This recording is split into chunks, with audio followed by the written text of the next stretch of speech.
Leading up to the presentation, speculation for Pokemon Day announcements were full of rumors about Let's Go Togepi, Let's Go Wooper, titles that I still think are dumb and are glad never came true, Legend Celebi, and Black 3 White 3, which I covered in my last video. A link to that video is in the description if you want to watch that.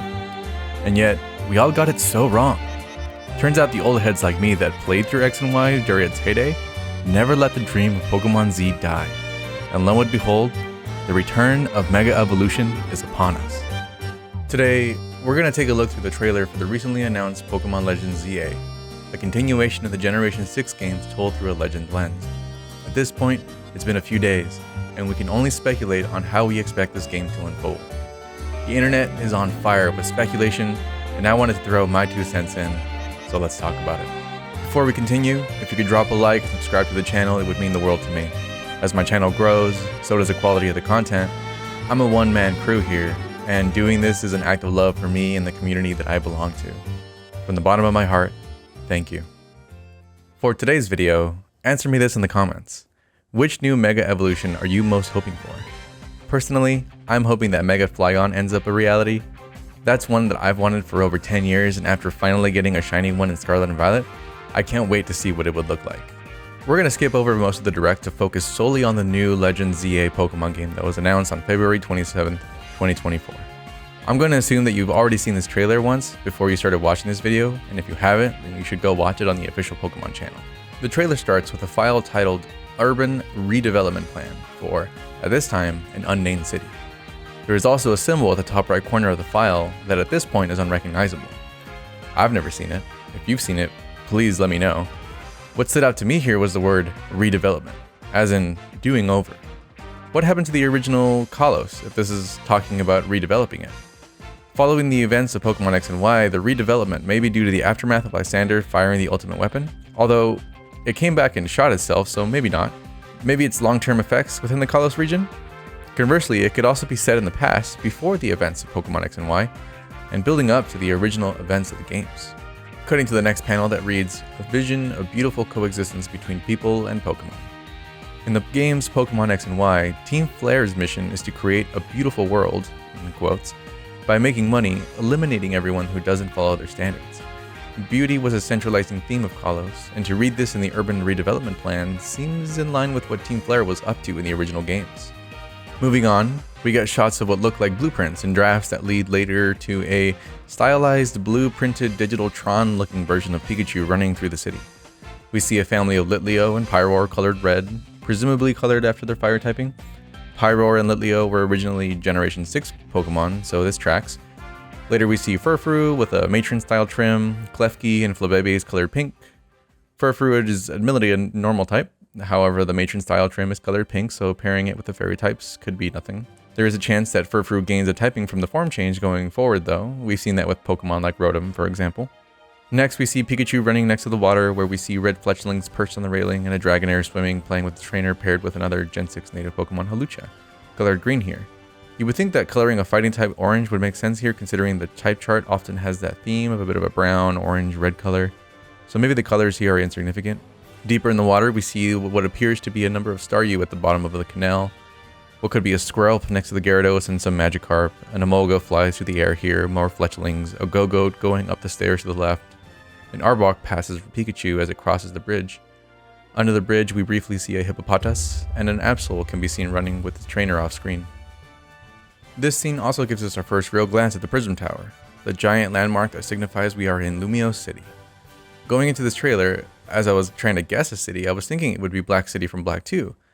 Black City also had an aesthetic similar to what is shown in the trailer with all the colors and the lines, so I thought I was onto something. That is, until I started seeing all the Kalos Pokemon. Next we see a classic duo, Aegislash and Sylveon, fighting it out. This means Aegislash is returning to the games from the last time we saw them back in Sword and Shield. Note that Sylveon and Aegislash are both Kalos native Pokemon here as well.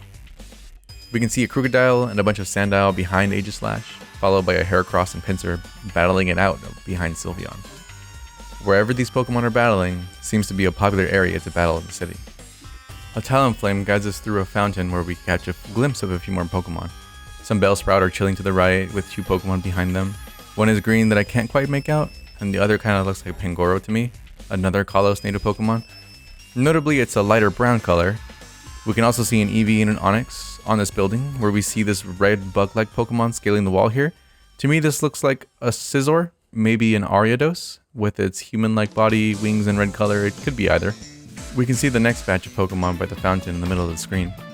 Due to how small they are, I'm having a really hard time identifying them. I think I see a Pyroar in red, a Nidoqueen in this yellow color, and 2 Pokemon hanging out inside the fountain, one pink with a tail and one yellow and small. Lastly, we pan out and see the entire city. There are a few points of interest, all these circle spots around the prison tower. I can only presume that these are gyms, or whatever this game's version of gyms are. One of them even looks like a Pokeball, so I'm going to assume it's a place where I can go and beat up some Mons. We can reveal that this is indeed Lumio City, if you hadn't already gotten that from the map, and we end up with the logo and the name of this game, Pokemon Legends ZA. Za? Legends Za? Pizza? We'll settle this later.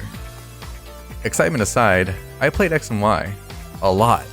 My VGC skill set was developed during the era of Mega Kangaskhan and Mega Mawile, Gengar, Salamence, Xerneas, Yveltal, etc.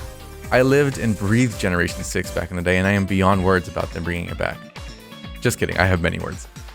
At this point, Nintendo of America has announced that this game takes place entirely within Lumio City. This is a surprise considering Legend Arceus was in the past, and what appeared to be in a wide open world. Well segmented world, but you get what I mean. This could be a welcome change, however, seeing as how Legends Arceus felt kind of empty in some spots. While it was cool to see the Pokemon, especially the alpha Pokemon, interact in the wild, seeing them in an urban environment could be more of a welcoming change. The world could look more full, with many things happening all at once. I'm imagining something of a cross between Neo Tokyo Cyberpunk vibes with Detective Pikachu kind of interactions in the world. If you guys saw that movie, there was just Pokemon everywhere doing all kinds of different things. Just tons of Pokemon in every nook and cranny interacting with people in every way. As the slogan at the beginning describes, a vision of beautiful coexistence between people and Pokemon. The story that unfolds here could mean an end to this harmony, and Team Flare's return. Megas are back, baby!